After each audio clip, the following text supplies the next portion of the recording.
നിയമപരമായ ഒരു പുരുഷൻ ഈ പറയുന്നത് പോലെ മോശമായി ഇടപെട്ടാൽ ഒരു സ്ത്രീക്ക് അത് വീഡിയോ എടുത്ത് സമൂഹ മാധ്യമങ്ങളിൽ പോസ്റ്റ് ചെയ്യാനായിട്ടുള്ള ഒരു അനുവാദം, ഒരു പ്രിവിലേജ് നമ്മുടെ നിയമങ്ങൾ നൽകുന്നുണ്ടോ? ഇല്ല എന്നതാണ് ഉത്തരം. ഒരു തരത്തിൽ നോക്കിക്കഴിഞ്ഞാൽ ഇതൊരു ആൾക്കൂട്ട ആക്രമണമാണ് നടന്നിരിക്കുന്നത്, അല്ലെന്ന് നിങ്ങൾക്ക് പറയാൻ സാധിക്കുമോ? സമൂഹത്തിന് മുന്നിലേക്ക് അങ്ങ് ഇട്ട് കൊടുക്കുകയാണ് വിചാരണയ്ക്ക് വേണ്ടി. അത് ആൾക്കൂട്ട ആക്രമണമല്ലേ? അത് തെറ്റായിട്ട് നിങ്ങൾക്ക് തോന്നുന്നില്ല? ഒരു സ്ത്രീ ചെയ്യുമ്പോൾ മാത്രം അതെങ്ങനെയാണ് ശരിയാകുന്നത്? എനിക്കത് മനസ്സിലാവുന്നില്ല. ഇത് സ്ത്രീപക്ഷവാദമല്ല. നിങ്ങളെ ആരെങ്കിലും ബുദ്ധിമുട്ടിച്ചാൽ, നിങ്ങളൊരു അനീതി നേരിട്ടാൽ, അത് പബ്ലിക് ആയിട്ടാണെങ്കിലും പ്രൈവറ്റ് എന്ന് പറയുമ്പോൾ നിങ്ങളുടെ വീടിനുള്ളിലാണെങ്കിൽ പോലും നിങ്ങൾക്ക് എവിഡൻസിന് വേണ്ടി വീഡിയോ എടുക്കാം. Video evidence, audio evidence, photo, ഇതൊക്കെയും തെളിവുകളാണ്. പക്ഷേ ഇത് എവിഡൻസ് പരിശോധിച്ച് അതിൽ ഈ പറയുന്ന വ്യക്തി, അക്യൂസ് ചെയ്യപ്പെട്ട വ്യക്തി ഒരു പ്രതിയാണോ അല്ലെങ്കിൽ അയാൾ കുറ്റം ചെയ്തിട്ടുണ്ടോ എന്ന് വിധിക്കേണ്ടത് ആരാണ്? അത് ഈ സമൂഹമാണോ? അല്ല. അതിനാണ് ഇവിടെ നിയമ സംവിധാനങ്ങളുള്ളത്. പോലീസും കോടതിയും ഒക്കെ കാണാനിരിക്കുന്നതല്ല ഇവിടെ. ഈ പെൺകുട്ടി മുസ്ലിം ലീഗിന്റെ മെമ്പറായിട്ട് കോണി ചിഹ്നത്തിൽ മത്സരിച്ച ഒരു യുവതിയാണ്. ഈ പെൺകുട്ടിക്ക് അറിയാത്തതാണോ നിയമ സംവിധാനം? ഞാൻ അതാണ് ചോദിക്കുന്നത്. അതുകൊണ്ട് ഈ പെൺകുട്ടി കുടുങ്ങും എന്നൊക്കെ നിങ്ങൾ വിശ്വസിക്കുന്നുണ്ടോ? ഒരിക്കലും ഇല്ല. കാരണം നമ്മുടെ നീതിന്യായ വ്യവസ്ഥ എങ്ങനെയാണ്, നമ്മുടെ കോടതികൾ എങ്ങനെയാണ് പ്രവർത്തിക്കുന്നത്? അവിടെ ഒരു ക്ലിയർ ആയിട്ടുള്ള എവിഡൻസ് വേണം. ഒരു ആത്മഹത്യക്കുറിപ്പ് ഇല്ലാതിരിക്കെ ഈ ഒരു വിഷയം കൊണ്ടാണ് ഇയാൾ ആത്മഹത്യ ചെയ്തത് എന്ന് കോടതിയിൽ തെളിയിക്കുക ബുദ്ധിമുട്ടാണ്. അങ്ങനെ തെളിയിക്കാത്തിടത്തോളം ഈസി ആയിട്ട് ഈ പെൺകുട്ടി അതിനകത്തുനിന്ന് ഊരിപ്പോരും.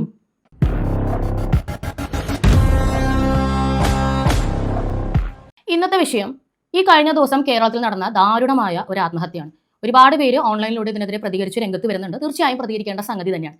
വിഷയത്തിലേക്ക് പോകുന്നതിന് മുമ്പായി എപ്പോഴത്തെയും പോലെ സാമ്പത്തിക പിന്തുണകളുടെ കാര്യം ഒരിക്കൽ കൂടി ഓർമ്മിപ്പിക്കുകയാണ്. പബ്ലിക് ഒപ്പീനിയൻ ഇപ്പോഴും മുന്നോട്ട് പോകുന്നത് പ്രേക്ഷകരായ നിങ്ങൾ അയക്കുന്ന സാമ്പത്തിക പിന്തുണകൾ കൊണ്ടാണ്. നമുക്ക് വേറെ ഒരു വരുമാനം ഇല്ലാത്ത സാഹചര്യത്തിൽ ചാനൽ മുന്നോട്ട് പോകണമെന്നുണ്ടെങ്കിൽ നിങ്ങളുടെ പിന്തുണകൾ കൂടിയേ തീരൂ. അപ്പോൾ കഴിയുന്നവരൊക്കെ ഫിനാൻഷ്യലി സഹായിക്കാൻ പറ്റുകയാണെങ്കിൽ സഹായിക്കുക. അല്ലാത്തവർ മാക്സിമം വീഡിയോ കണ്ടും ലൈക്ക് ചെയ്തും ഷെയർ ചെയ്തും ഒക്കെ നമ്മളെ സപ്പോർട്ട് ചെയ്യുക. അതൊന്നുകൂടി ഒന്ന് ഓർമ്മിപ്പിച്ചതാണ്. പുതിയ ആൾക്കാർ കണ്ടുകൊണ്ടിരിക്കുകയാണല്ലോ. എന്തുകൊണ്ടാണ് ഇങ്ങനെ സാമ്പത്തിക പിന്തുണ ചോദിക്കുന്നത്, എന്താണ് ഈ ചാനലിന്റെ കറണ്ട് അവസ്ഥ എന്നതിനെ പറ്റിയിട്ടൊക്കെ ഞാൻ ഡീറ്റെയിൽ ആയിട്ട് ഒരു വീഡിയോ ചെയ്തിട്ടുണ്ട്. ആ വീഡിയോയുടെ ലിങ്ക് ഞാൻ കമന്റിൽ പിൻ ചെയ്ത് വെച്ചിട്ടുണ്ട്. ഫസ്റ്റ് കമന്റ് നോക്കിക്കഴിഞ്ഞാൽ നിങ്ങൾക്ക് കാണാവുന്നതാണ്. അപ്പോൾ നമുക്ക് വിഷയത്തിലേക്ക് വരാം. ഞാൻ സംസാരിച്ചത് കോഴിക്കോട് കഴിഞ്ഞ ദിവസം ആത്മഹത്യ ചെയ്ത ദീപക് എന്ന ചെറുപ്പക്കാരനെ കുറിച്ച് തന്നെയാണ്. വളരെ ദാരുണമായിട്ടുള്ള ഒരു സംഭവമായി പോയി. നമുക്കറിയാം, അതിന് കുറച്ച് ദിവസങ്ങൾക്ക് മുൻപ് ഇയാൾ, ഈ മരിച്ചുപോയ വ്യക്തി തന്നെ മോശമായി സമീപിച്ചു അല്ലെങ്കിൽ തൊട്ടു, തനിക്കൊരു മോശം അനുഭവം ഉണ്ടായി എന്ന് പറഞ്ഞിട്ട് ഒരു പെണ്ണ് സോഷ്യൽ മീഡിയയിൽ വീഡിയോ എടുത്ത് പോസ്റ്റ് ചെയ്യുകയാണ്. പോസ്റ്റ് ചെയ്ത വീഡിയോ ഏകദേശം കണ്ടിരിക്കുന്നത് ഈ ഒരു ഇന്നലത്തെ ഒരു ഇതുവരെ നോക്കുകയാണെന്നുണ്ടെങ്കിൽ ഏകദേശം 2 മില്യൺ ആൾക്കാരാണ്. അത്രയും ആൾക്കാർ കണ്ടു. ഇയാൾ ഒരു മോശക്കാരനാണ് എന്ന ധാരണ ഈ ആൾക്കാരുടെ ഉള്ളിലൊക്കെ വന്നു എന്നതിന്റെ പേരിൽ ഉണ്ടായ ഒരു വിഷമത്തിലാണ് ഈ ആത്മഹത്യ സംഭവിച്ചിരിക്കുന്നത്. ഇവിടെ നമ്മൾ വികാരഭരിതമായിട്ട് കുറെ കാര്യങ്ങളെ സമീപിക്കുന്നതിന് മുമ്പ് നമ്മൾ തിരിച്ചറിയേണ്ട ചില അവകാശങ്ങൾ ഉണ്ടെന്നുള്ളതാണ്. നമുക്കറിയാം, ഇവിടെ എല്ലാവരും പറയാറുണ്ട് ഇവിടെ സ്ത്രീപക്ഷ നിയമങ്ങൾ ഭയങ്കരമായിട്ടുണ്ട്, സ്ത്രീകളുടേതാണ് നിയമം എന്ന് പറയാറുണ്ട്. എന്നാൽ സ്ത്രീപക്ഷ നിയമങ്ങൾ എന്ന് പറയുന്നിടത്ത് പുരുഷന് ഒരു അവകാശ ലംഘനം സംഭവിക്കുന്നുണ്ടോ? നിയമപരമായിട്ട് എന്താണ്? നിയമപരമായ ഒരു പുരുഷൻ ഈ പറയുന്നത് പോലെ മോശമായി ഇടപെട്ടാൽ ഒരു സ്ത്രീക്ക് അത് വീഡിയോ എടുത്ത് സമൂഹ മാധ്യമങ്ങളിൽ പോസ്റ്റ് ചെയ്യാനായിട്ടുള്ള ഒരു അനുവാദം, ഒരു പ്രിവിലേജ് നമ്മുടെ നിയമങ്ങൾ നൽകുന്നുണ്ടോ? ഇല്ല എന്നതാണ് ഉത്തരം. ഒരു സ്ത്രീയോ പുരുഷനോ പബ്ലിക് ആയിട്ടുള്ള ഒരു സ്ഥലത്ത് നിന്ന് മറ്റുള്ളവരുടെ മുഖം ഉൾപ്പെടുന്ന രീതിയിൽ വീഡിയോ എടുത്തു കഴിഞ്ഞാൽ അത് സമൂഹ മാധ്യമങ്ങളിൽ പോസ്റ്റ് ചെയ്യാൻ പാടുള്ളതല്ല. അങ്ങനെ പോസ്റ്റ് ചെയ്താൽ വലിയ രീതിയിലുള്ള നിയമ നടപടികൾ അതിനെതിരെ നേരിടാൻ സാധിക്കും. ഇപ്പൊ നമുക്കറിയാം, ഈ വിഷയവുമായിട്ട് ബന്ധപ്പെട്ട് തന്നെ 2 ചേരി തിന്നിട്ടാണ് ആൾക്കാർ സംസാരിക്കുന്നത്. ഒരു ചേരി മുഴുവൻ പറയുന്നത് അയാൾ ആ വീഡിയോയിൽ തെറ്റൊന്നും ചെയ്തിട്ടില്ല, ഈ പെൺകുട്ടി റീച്ചിന് വേണ്ടി മനഃപൂർവ്വം ഒരു മനുഷ്യനെ കൊലക്ക് കൊടുക്കുന്ന രീതിയിൽ ഈ കാര്യം ചെയ്തു എന്നുള്ളതാണ്. നമ്മൾ ആ വീഡിയോ നോക്കിയാൽ തന്നെ ആ വീഡിയോയിൽ ഈ പറയുന്നത് പോലെ മനഃപൂർവ്വം ഈ പറയുന്ന ഒരു പെർവേർട്ട് എന്ന രീതിയിലുള്ള ഒരു കാര്യം ആ പയ്യന്റെ ഭാഗത്തൊന്നും ഉണ്ടായിട്ടില്ല. കാരണം നമ്മളൊക്കെ ഒരുപാട് വീഡിയോസ് കാണുന്നതാണ്, ഒരു പെർവേർട്ട് എങ്ങനെയാണ് പെരുമാറുന്നത് എന്നൊക്കെ നമുക്കറിയാം. അതൊക്കെ കൊണ്ടാണ് ആളുകൾ പറയുന്നത് ഇയാളൊരു നിഷ്കളങ്കനായിരുന്നിരിക്കണം. ആ വീഡിയോയിൽ അങ്ങനെ മോശമായിട്ടൊന്നും കാണുന്നില്ല, മറിച്ച് ഈ പെൺകുട്ടി ഒരു ചിരിയോടുകൂടി ഈ കാര്യങ്ങളെല്ലാം ഷൂട്ട് ചെയ്യുന്നത് ആ വീഡിയോയിൽ കാണാൻ സാധിക്കുന്നുണ്ട്. അതുകൊണ്ട് തന്നെ ഇതൊരു റോങ് അക്യൂസിഷൻ ആണ് എന്ന് പറയുന്നുണ്ട്. അപ്പൊ നമ്മൾ മനസ്സിലാക്കേണ്ട ഒരു സംഗതി എന്താണെന്ന് വെച്ചാൽ, ഒരു വീഡിയോ കണ്ടുകൊണ്ട് അതിനകത്തുനിന്ന് തെറ്റോ ശരിയോ എന്നത് വിധിക്കേണ്ടത് ജനക്കൂട്ടമല്ല എന്നുള്ളതാണ്. ഞാൻ പറഞ്ഞ മറ്റൊരു ചേരി ഈ പെൺകുട്ടിക്ക് സപ്പോർട്ട് പറയുന്ന ചേരിയാണ്. അവർ പറയുന്നത് പെൺകുട്ടികൾ ദിനം ഓരോരോ സ്ഥലങ്ങളിൽ പബ്ലിക്കായിട്ട് ഓരോരോ കാര്യങ്ങളിൽ ഇടപെടുമ്പോൾ ഇത്തരം മാനസികമായിട്ടുള്ള പ്രശ്നങ്ങളുള്ളവരോ അല്ലെങ്കിൽ ഞരമ്പന്മാരോ ഒക്കെ ആയിട്ടുള്ള ആൾക്കാരിൽ നിന്നും ഓരോരോ പ്രശ്നങ്ങൾ, അങ്ങനെ ബുദ്ധിമുട്ടുകൾ ഇങ്ങനെ കിട്ടിക്കൊണ്ടിരിക്കുന്ന ഒരു സിറ്റുവേഷൻ ആണ്. അങ്ങനെ ഇരിക്കെ നിയമപരമായിട്ട് പോയിട്ട് കാര്യമൊന്നും ഇല്ലാത്തപ്പോൾ ഇതല്ലേ ചെയ്യേണ്ടത്? അതിൽ ഞാൻ കണ്ടതിൽ എന്നെ അത്ഭുതപ്പെടുത്തിയ ഒരു കാര്യം എന്താണെന്ന് വെച്ചാൽ, ഭയങ്കര ഫേമസ് ആയിട്ടുള്ള ആക്ടിവിസ്റ്റുകളും ഫെമിനിസ്റ്റുകളും എപ്പോഴും നീതിക്കും ന്യായത്തിനും വേണ്ടിയൊക്കെ സംസാരിക്കുന്ന ആളുകൾ വരെ ഈ പെൺകുട്ടിയെ സപ്പോർട്ട് ചെയ്തുകൊണ്ട് രംഗത്ത് വരുന്നത് ശരിയല്ല. ഒരു തരത്തിൽ നോക്കിക്കഴിഞ്ഞാൽ ഇതൊരു ആൾക്കൂട്ട ആക്രമണമാണ് നടന്നിരിക്കുന്നത്, അല്ലെന്ന് നിങ്ങൾക്ക് പറയാൻ സാധിക്കുമോ? ആൾക്കൂട്ട ആക്രമണത്തെ നിങ്ങൾ യോജിക്കുമോ അതിന്? അതായത് ഒരു കള്ളൻ എന്നൊരു ആരോപണം വരുന്നു, 10 പേര് ചേർന്ന് ഒരാളെ അടിച്ചു കൊല്ലുന്നു, നിങ്ങൾ അതിനോട് യോജിക്കുമോ? അത് നീതിയാണെന്ന് നിങ്ങൾ പറയുമോ? കുറച്ച് നാളുകൾക്ക് മുമ്പ് കർണാടകയിൽ ഒരു റേപ്പ് കേസിൽ പ്രതികളായിട്ടുള്ളവരെ അവിടുത്തെ പോലീസ് എൻകൗണ്ടർ ചെയ്തു കൊന്നു, വെടിവെച്ച് കൊന്നു. അപ്പോൾ ഒരുപാട് ആൾക്കാർ ചോദിച്ച ചോദ്യമുണ്ട്, ഒരു കോടതിയിലെത്താതെ, തെളിവുകൾ പരിശോധിക്കാതെ, ട്രയൽ നടത്താതെ, ഇവരാണ് പ്രതികളെന്ന് ഉറപ്പിക്കാതെ എങ്ങനെയാണ് ഒരു പോലീസിനെ ഒറ്റ ദിവസം കൊണ്ട് ഇവരെ അവസാനിപ്പിച്ചു? ഒരു മനുഷ്യൻ മരിച്ചു കഴിഞ്ഞാൽ പിന്നെ തീർന്നില്ല, അവന്റെ ഭാഗം പറയാൻ ആര് വരും?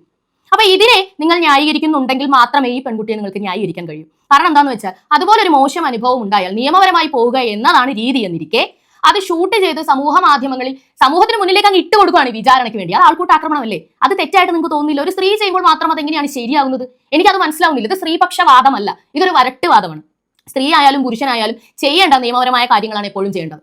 എവിടെ എന്ത് ബുദ്ധിമുട്ട് അതൊരു സ്ത്രീക്കോ പുരുഷനോ നേരിട്ടാലും എന്താണ് ചെയ്യേണ്ടത്? വീഡിയോ എടുക്കാനായിട്ട് നിങ്ങളെ നിയമം അനുവദിക്കുന്നുണ്ട്. നിങ്ങളെ ആരെങ്കിലും ബുദ്ധിമുട്ടിച്ചാൽ, നിങ്ങളൊരു അനീതി നേരിട്ടാൽ, അത് പബ്ലിക് ആയിട്ടാണെങ്കിലും പ്രൈവറ്റ് എന്ന് പറയുമ്പോൾ നിങ്ങളുടെ വീടിനുള്ളിലാണെങ്കിൽ പോലും നിങ്ങൾക്ക് എവിഡൻസിന് വേണ്ടി വീഡിയോ എടുക്കാം. Video evidence, audio evidence, photo, ഇതൊക്കെയും തെളിവുകളാണ്. പക്ഷേ ഇത് എവിഡൻസ് പരിശോധിച്ച് അതിൽ ഈ പറയുന്ന വ്യക്തി, അക്യൂസ് ചെയ്യപ്പെട്ട വ്യക്തി ഒരു പ്രതിയാണോ അല്ലെങ്കിൽ അയാൾ കുറ്റം ചെയ്തിട്ടുണ്ടോ എന്ന് വിധിക്കേണ്ടത് ആരാണ്? അത് ഈ സമൂഹമാണോ? അല്ല. അതിനാണ് ഇവിടെ നിയമ സംവിധാനങ്ങളുള്ളത്. പോലീസും കോടതിയും ഒക്കെ കാണാനിരിക്കുന്നതല്ല ഇവിടെ. ഈ പെൺകുട്ടി മുസ്ലിം ലീഗിന്റെ മെമ്പറായിട്ട് കോണി ചിഹ്നത്തിൽ മത്സരിച്ച ഒരു യുവതിയാണ്. ഈ പെൺകുട്ടിക്ക് അറിയാത്തതാണോ നിയമ സംവിധാനം? ഞാൻ അതാണ് ചോദിക്കുന്നത്. ഒരു ജനപ്രതിനിധിയായിട്ട് ജനങ്ങൾക്ക് മുന്നിൽ മാതൃകയാകേണ്ട നിങ്ങൾ തന്നെ പ്രാകൃതമായ രീതിയിൽ ഒരു വിഷയത്തെ കൈകാര്യം ചെയ്ത് അതിന്റെ പരിണിത ഫലമായിട്ട് ഒരു ജീവൻ പോയ സാഹചര്യത്തിൽ നിങ്ങൾക്ക് എങ്ങനെയാണ് ആ പെൺകുട്ടിയെ നിങ്ങൾക്ക് സപ്പോർട്ട് ചെയ്യാൻ സാധിക്കുന്നത്? ഒരിക്കലും സാധിക്കില്ല, ഒരിക്കലും സാധിക്കില്ല. ഇനി ആണുങ്ങളോടാണ് ഞാൻ പറയുന്നത്. ഒരുപാട് പേര് പറയുന്നുണ്ട് സ്ത്രീകൾ ഇങ്ങനെ കരുതിക്കൂട്ടി ഇറങ്ങിക്കഴിഞ്ഞാൽ ആണുങ്ങൾക്ക് ഇവിടെ ജീവിക്കാൻ പറ്റാതാകും, അനീതി നേരിടുന്ന ഒരു പുരുഷന് ആത്മഹത്യ ചെയ്യുക എന്നതല്ലാതെ വേറെ എന്താണ് ചെയ്യാൻ സാധിക്കുന്നത്? സ്ത്രീകളോടൊപ്പമല്ലേ നിയമം? അല്ല, അല്ല. ഏതൊരു സാഹചര്യത്തിലും ഒരാണിന്റെയും പെണ്ണിന്റെയും സ്വകാര്യത സംരക്ഷിക്കുന്ന നിയമം തന്നെയാണ് നമ്മുടേത്. നമുക്ക് അതിന് വേണ്ട നിയമങ്ങൾ ഇവിടെയുണ്ട്.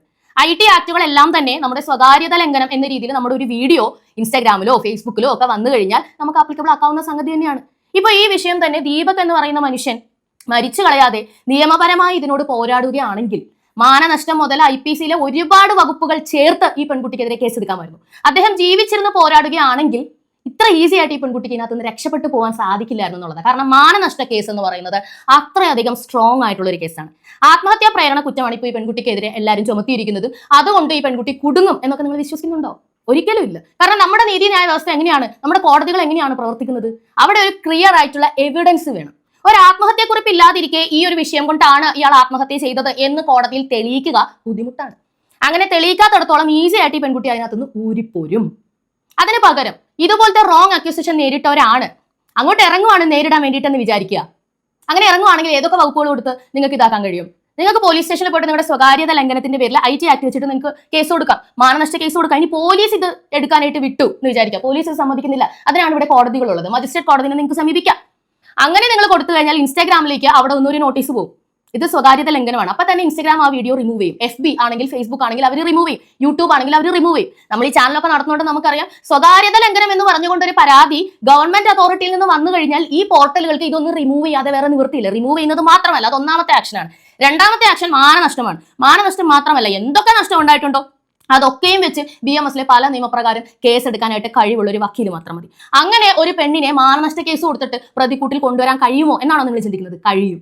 പോരാടാൻ വേണ്ടി ഒരുത്തൻ പുറപ്പെട്ടിറങ്ങി കഴിഞ്ഞാൽ ഇതുപോലെ റോങ് അക്യൂസ് ചെയ്യുന്ന, ഞാനൊരു പെണ്ണായതുകൊണ്ട് എന്തും ചെയ്യാം എന്ന് വിചാരിക്കുന്ന സ്ത്രീകൾക്ക് അതൊരു പാഠമാകും. ഇപ്പൊ ഈ പെണ്ണിനെ സപ്പോർട്ട് ചെയ്യുന്ന ആൾക്കാരെല്ലാം പറയുന്നത് നിയമപരമായിട്ട് പോയിട്ട് ഇവിടെ കുറെ പെണ്ണുങ്ങൾക്ക് കിട്ടിയിട്ടുണ്ടല്ലോ നീതി, അതുകൊണ്ട് നിയമപരമായിട്ട് പോയിട്ട് കാര്യമില്ല, ഇനിയും ഇതുപോലെ തന്നെ വീഡിയോ എടുത്ത് നിങ്ങൾ പബ്ലിഷ് ചെയ്തുകൊണ്ടിരിക്കണം എന്നാണ് പറയുന്നത്. എത്ര തെറ്റാണത്! എന്താ നിങ്ങൾ എന്താണ് പറയുന്നത്? പോലീസ് ഇവിടെ നടപടി എടുത്തില്ലെങ്കിൽ, കോടതി ഇവിടെ നടപടി എടുത്തില്ലെങ്കിൽ ആൾക്കാർ ഇറങ്ങി അങ്ങ് അടിച്ചു തീർക്കാമോ? അതിനെ നിങ്ങൾ സമ്മതിക്കൂ? എന്നെ ഒരു അയൽവാസി ഭയങ്കരമായിട്ട് ഉപദ്രവം ചെയ്യുവാണ്, ഞാൻ പോയിട്ട് പോലീസിൽ കേസ് കൊടുക്കുന്നു, പോലീസ് കേസ് എടുക്കുന്നില്ല, ഞാൻ അവന്റെ തലയിൽ പൊളിച്ചിട്ട് പോയി ജയിലിൽ കിടക്കട്ടെ? നിങ്ങൾ എനിക്ക് കൈയടിക്കുവോ? സപ്പോർട്ട് ചെയ്യോ? പോലീസ് കേസ് എടുക്കുന്നില്ല, നീതി ലഭിക്കുന്നില്ല, അതുകൊണ്ട് നിങ്ങൾ അങ്ങ് തീർത്തോ എന്ന് പറയൂ? നിയമം കയ്യിലെടുക്കുന്നതിനെ ആണായാലും പെണ്ണായാലും അനുകൂലിക്കരുത്. നിങ്ങൾ ധാർമ്മികത പറയുമ്പോൾ, നിങ്ങൾ ന്യായം പറയുമ്പോൾ എല്ലായിടത്തും പറയണം. സ്ത്രീ പീഡകരൊന്നും ഈ നാട്ടിൽ ശിക്ഷിക്കപ്പെട്ടിട്ടില്ല. വധശിക്ഷ എന്നൊക്കെ പറയുന്ന വലിയ ശിക്ഷയിലേക്ക് സൗദിയിലെ പോലെ വന്നിട്ടില്ല എന്നുള്ളത് സത്യമാണ്. കുറെ നാളായിട്ട് നമ്മുടെ നാട്ടിൽ വധശിക്ഷ നടക്കുന്നില്ല, അത് ആരാചാരം ഇല്ലാത്തത് കൊണ്ടാണ്. അല്ലാതെ ഒരുപാട് പേര് സ്ത്രീ പീഡനത്തിൽ പ്രതികളായിട്ടുള്ളവർ ഇപ്പോഴും ജയിലുകളിലുണ്ട്, ശിക്ഷിക്കപ്പെട്ടിട്ടുണ്ട്. തെറ്റ് ചെയ്ത ഒരു വ്യക്തിയെ ശിക്ഷിക്കാൻ നിയമപരമായി ഒരു പെണ്ണ് മുന്നിട്ടിറങ്ങി അവരുടെ ഭാഗത്ത് ന്യായമുണ്ടെന്ന് കോടതിയെ ബോധിപ്പിച്ചാൽ ഇവിടെ ശിക്ഷ കിട്ടുക തന്നെ ചെയ്യും.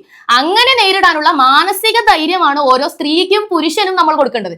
അതിനു പകരം നിങ്ങൾ എന്താണ് പറയുന്നത്? വികാരപരമായി നിങ്ങൾ ഇതിനെ സമീപിക്കാൻ പറയുന്നു. ഈ മനുഷ്യൻ മരിച്ചു കളഞ്ഞതുകൊണ്ട് ആ പെൺകുട്ടി ജയിക്കുകയാണ് ഇവിടെ ചെയ്തത്. ഞാൻ പറഞ്ഞില്ലേ, ആത്മഹത്യാ പ്രേരണ കുറ്റം എന്ന് പറയുന്നത് നിലനിൽക്കില്ല. ഇവിടെ എത്ര പേര് ആത്മഹത്യ ചെയ്തിട്ടുണ്ട്? ഒരാൾ ആത്മഹത്യ ചെയ്താൽ അയാൾക്കും അയാളുടെ കുടുംബത്തിനും മാത്രമാണ് നഷ്ടം. അല്ലാതെ നമ്മളെ ഉപദ്രവിച്ച ഒരു മനുഷ്യനും ഇതിന്റെ പേരിൽ ശിക്ഷിക്കപ്പെടില്ല. മറിച്ച് എന്താണ് ചെയ്യേണ്ടത്? നിയമം ഇവിടെ നിലനിൽക്കെ, ആണിനും പെണ്ണിനും മൗലിക അവകാശങ്ങൾ ഉണ്ടെന്നിരിക്കെ ഇതിനെതിരെ പ്രതികരിക്കാൻ മുന്നോട്ട് വരാനുള്ള ധൈര്യം, അതാണ് ഒരു വ്യക്തിക്ക് ഉണ്ടാകേണ്ടത്. റോങ് അക്യൂസേഷൻ അത് 10 പേരുടെ മുമ്പിലാണെങ്കിലും 20 പേരുടെ മുമ്പിലാണെങ്കിലും ഞാൻ ചെയ്തിട്ടില്ല എന്നാണെങ്കിൽ ഞാൻ ചെയ്തിട്ടില്ല എന്ന് പറയാനുള്ള ധൈര്യം ഓരോ മനുഷ്യനും ഉണ്ടാകണം, അത് ആണായാലും പെണ്ണായാലും. ഇനി KSRTC സീറ്റുകളിൽ കുറച്ച് സംവരണ സീറ്റുകളുണ്ട്. എന്തിനാണ് സംവരണ സീറ്റുകൾ?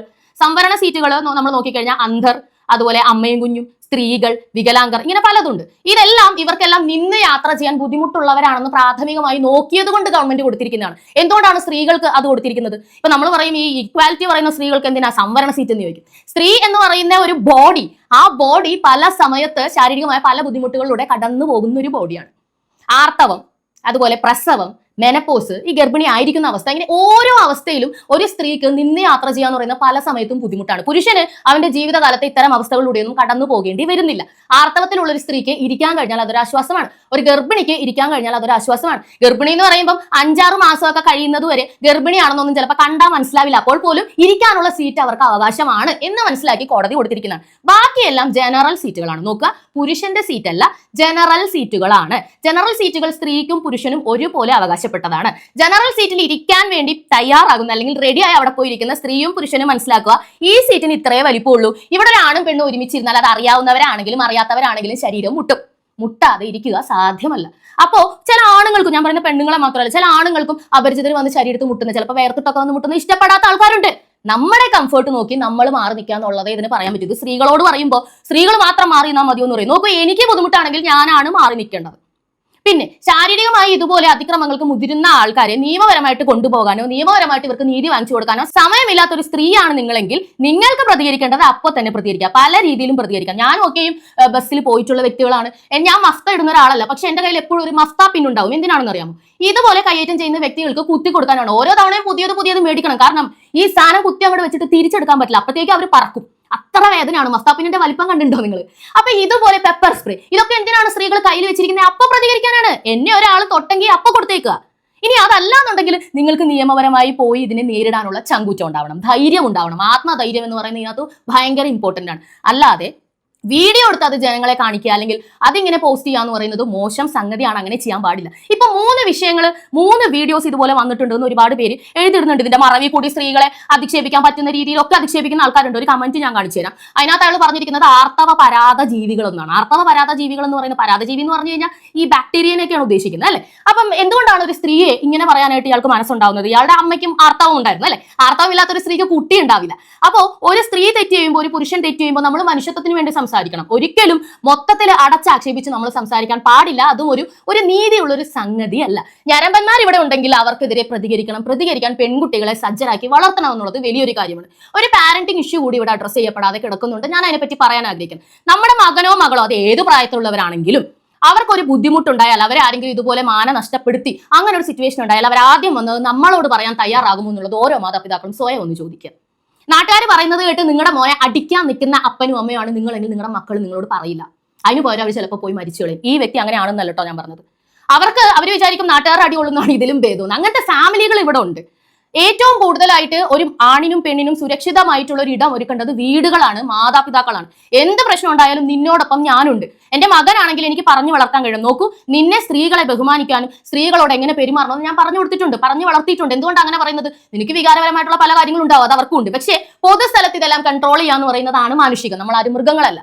എന്നിട്ട് നിന്റെ ഭാഗത്ത് ഇതുപോലെ എന്തെങ്കിലും ഉണ്ടായി, ഒരു റോങ് അക്യൂസിഷൻ ഉണ്ടായാൽ നീ എന്റെ അടുത്ത് വരണം, അമ്മയുണ്ട് കൂടെ എന്ന് പറഞ്ഞ് വളർത്തിയില്ലെങ്കിൽ ആൺകുട്ടികൾക്ക് മാനസികമായിട്ട് ഇതുപോലത്തെ ഒരുപാട് പ്രശ്നങ്ങൾ വരുമ്പോൾ അവർക്ക് എന്ത് ചെയ്യണം എന്ന് അറിയാൻ പറ്റാതെ വരും. കാരണം അവർക്കും നിയമങ്ങളെ പറ്റിയിട്ടൊന്നും വിവരമില്ല. നമുക്കറിയാമല്ലോ, LLB-കാർക്കേ അറിയില്ല മര്യാദ നിയമം എന്താണെന്നുള്ളത്. അങ്ങനെ ഇരിക്കെ അവയർനെസ് കൊടുക്കുക, നല്ല രീതിയിൽ കാര്യങ്ങൾ പറഞ്ഞു കൊടുക്കുക, നല്ല രീതിയിൽ ധൈര്യം കൊടുക്കുക, ഇതെല്ലായിടത്തും ആവശ്യമാണ്. ഇപ്പൊ സ്ത്രീകളെല്ലാം ഒരുപാട് മാർഷൽ ആർട്സ് പഠിക്കുന്നുണ്ട്. ഇതൊക്കെ സെൽഫ് പ്രൊട്ടക്ഷൻ വേണ്ടിയിട്ടാണ്. സ്ത്രീ ആയാലും പുരുഷനായാലും പഠിക്കുന്നത് വെറുതെ ആരെങ്കിലും പിടിച്ചിരിക്കാൻ വേണ്ടിയിട്ടല്ല. നമുക്കറിയാം, കാര്യമായിട്ട് മാർഷൽ ആർട്സ് പഠിച്ച് ടൂർണമെന്റൊക്കെ പോകുന്ന ഒരാളും ഒരാളുടെ മൂക്കിടിച്ച് പരത്താറില്ല വെറുതെ വിനോദത്തിന് വേണ്ടി. അവരൊക്കെയും ഇത് പേർപ്പസ്ഫുള്ളി ആണ് ചെയ്യുന്നത്. ഇതൊക്കെയും ഇവിടെ ആപ്ലിക്കബിൾ ആക്കേണ്ട സംഗതികൾ തന്നെയാണ്.